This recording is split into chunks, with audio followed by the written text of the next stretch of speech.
Welcome back to the channel. I'm Bill Holcomb, and today we're painting one of New York City's most picturesque spots, Gapstow Bridge in Central Park.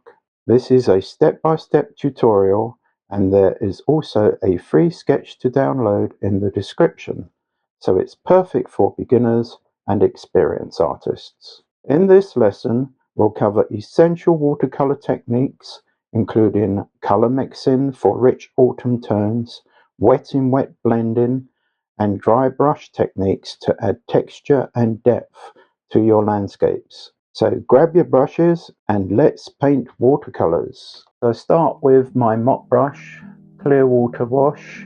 Over the whole of the painting, I'm only leaving the lamp areas where the lights will shine. Then, whilst wet, mop brush still, start with the weak mixture of Winsor Blue and Scarlet Lake at the top and work that down, avoiding the lamps again.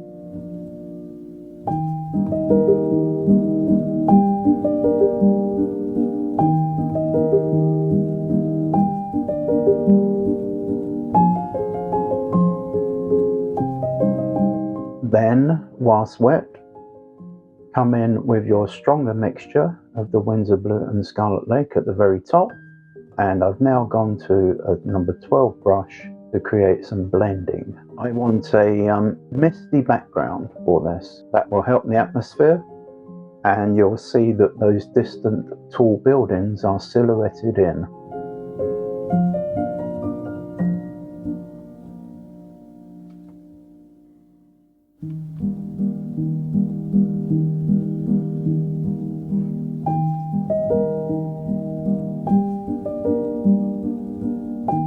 Now I'm strengthening up that mixture of Winsor Blue and Scarlet Lake because I'm going to do the silhouette of the distant buildings. I've got some clear water at the bottom, and then you can go to a number 6 brush. This is a number 6 round brush by Utrecht, and start at the top of each building and work that pigment down into the clear water, and that will give a nice soft misty feel at the bottom of each of the buildings.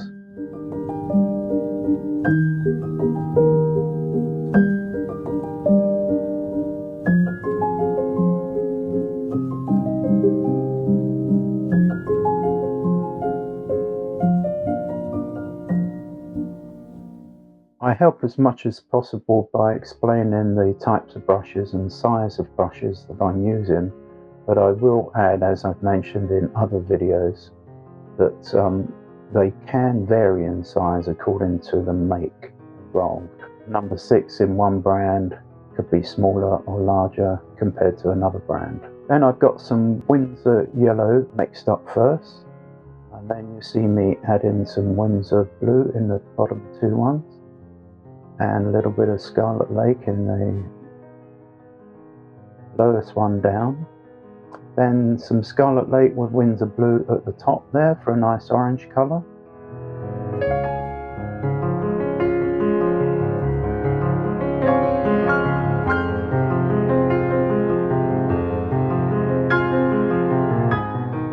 And in the middle of the pans there, I've mixed a much darker version of the Winsor Blue, Scarlet Lake and Alizarin Crimson. Then I've got my number 12 brush and I'm dropping in Winsor Yellow. I want some light around the lamp, so you see me painting around that. And there's a lot of underpainting that takes place in this particular tutorial. So we are doing underpainting at the moment, a great deal of it.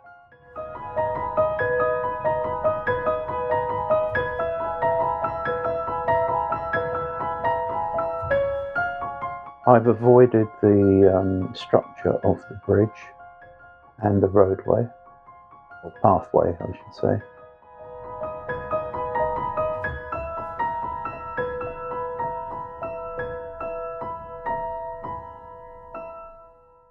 Then the light green mixture, still very much underpainting.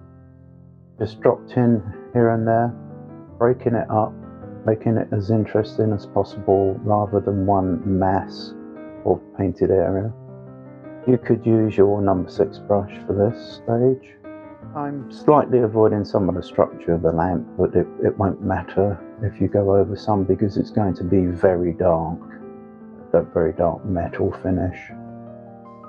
That will overpower any instance of having gone over the lamp a little bit at the main structure, not the top section of course, we've left that clear purposefully.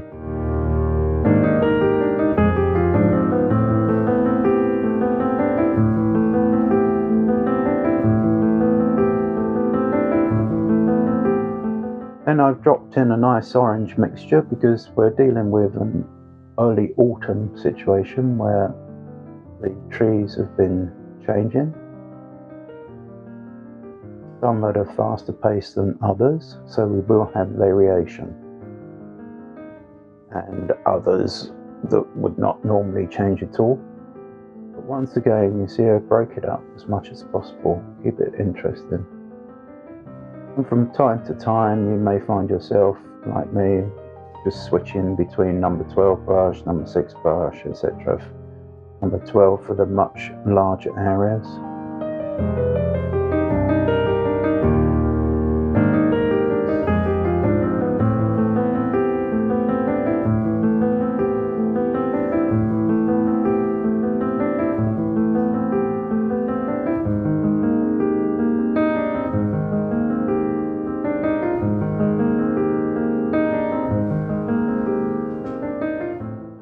Mixing up a stronger version of the Winsor Blue and Winsor Yellow. You can add some red to it if you want it stronger still, which I'll no doubt do later.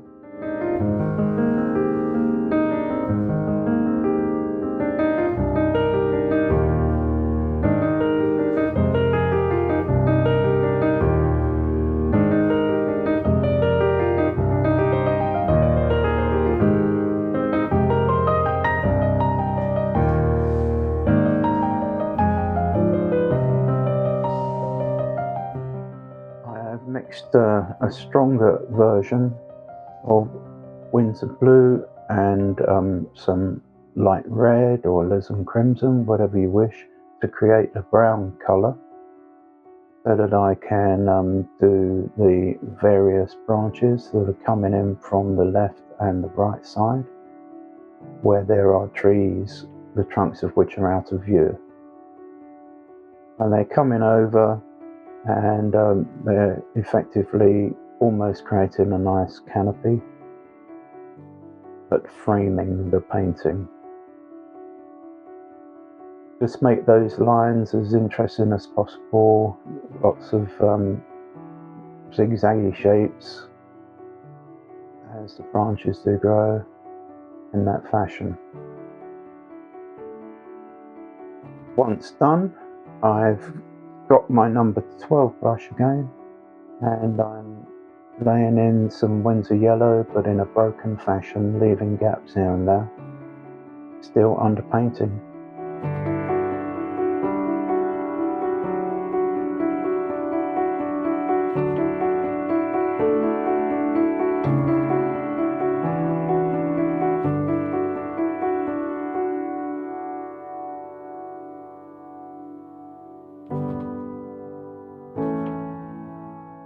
I'm telling you the various colours I'm using, but so you know what's happening. But you of course may wish to use different colours, different variations of the reds, the blues, the yellows that I've suggested, because this is teaching you techniques and then you apply those techniques to your own masterpiece. You will see later that the colours that I apply are much stronger, and I will be using various techniques to achieve realistic foliage. I want to preserve the lamps, the light of the lamps, so I'm just blocking those in now with yellow. Let that dry off. I've done a little bit of glow of yellow around the lamps.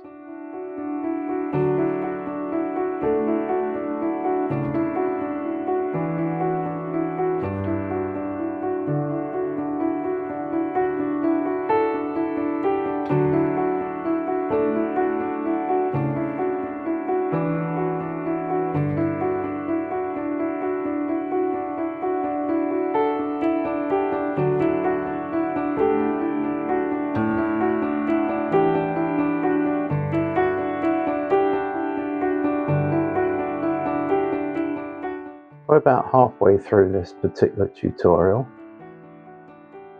and I would mention at this stage, as I've mentioned in other tutorials, that I always have my board at a slant, so it's higher at the top, lower at the bottom, to enable pigments to slowly creep down the paper.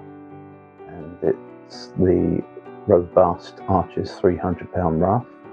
Enables me to do things like this scraping technique, which I'm doing at the moment with the foliage of the trees to the left and the right.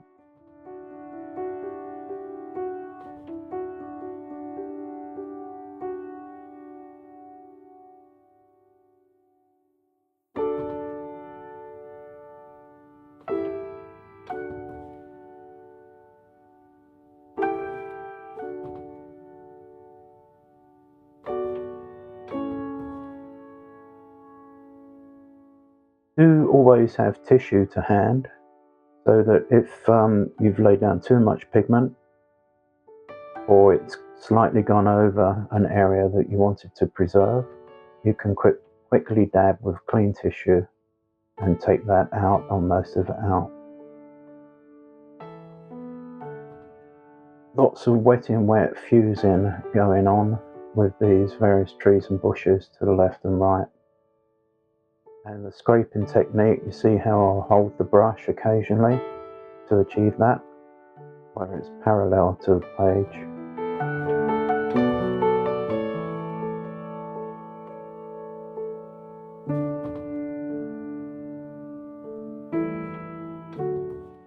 It's a horizontal situation here and there occasionally to enable that scraping. The bridge I want, of course, to be able to show up nicely, so I'm careful that I don't go over certain parts of the bridge, which will receive treatment later.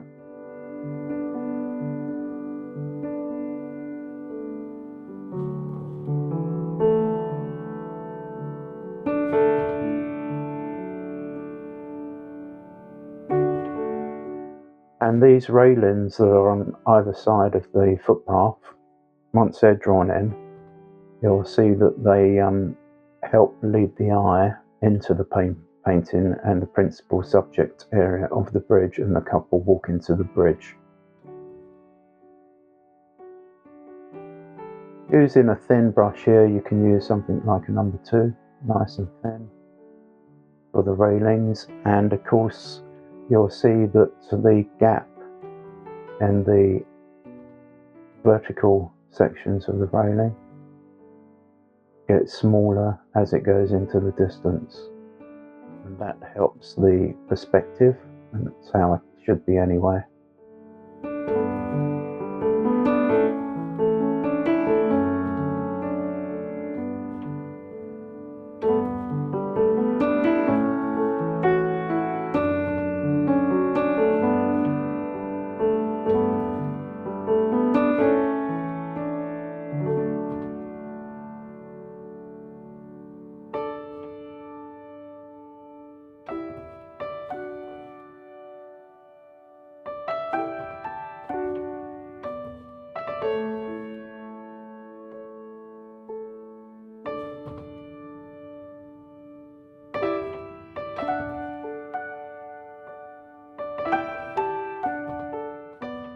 A little example with this distant lamp of me laying down some pigment and then deciding not quite accurate, and then I'll dab with a tissue and start again.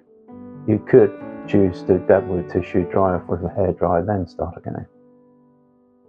Now it's much more accurate.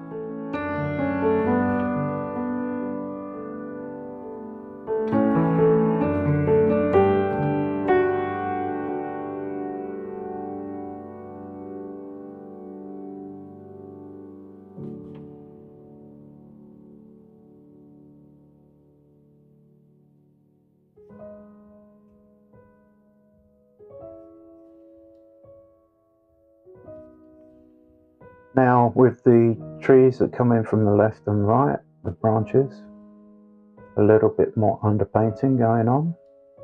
Using number 12 brush, dropping in some orange and some yellow and some brown mixture, letting it all fuse together, because later I will drop in much darker, as you see. Some I will let fuse in, other times I'll dry off with a hairdryer, and when I then lay down that dark scraping mixture, it will be even more crisp. Vary that as much as possible, make it interesting, and once you've done that, you could strengthen some of those various branches, as you can see in the painting that I've done. So for the bridge, we got that dark mixture of the Winsor blue and your red, Scarlet Lake or Alizarin Crimson.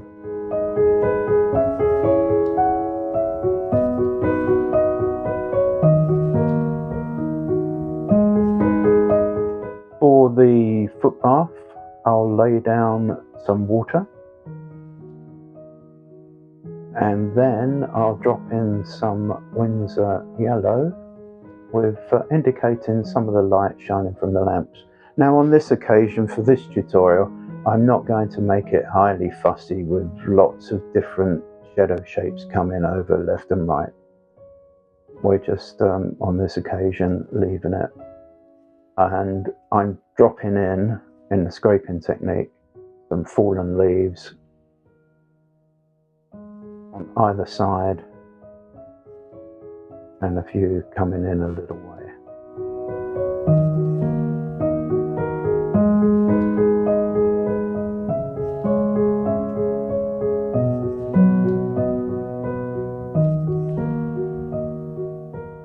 Having completed that, I can then concentrate on the couple. I've got a darker clothing for the man and a slightly lighter clothing for the lady, and they're walking along arm in arm.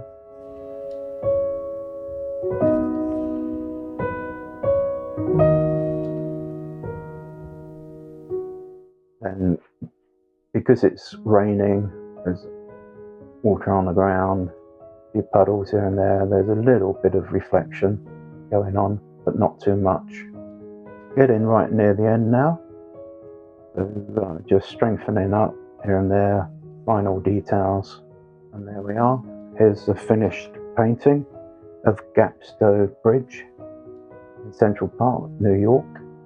I hope you've enjoyed this tutorial, and I look forward to seeing you next time. If you enjoyed this tutorial, give my other beginner videos a try by clicking this thumbnail.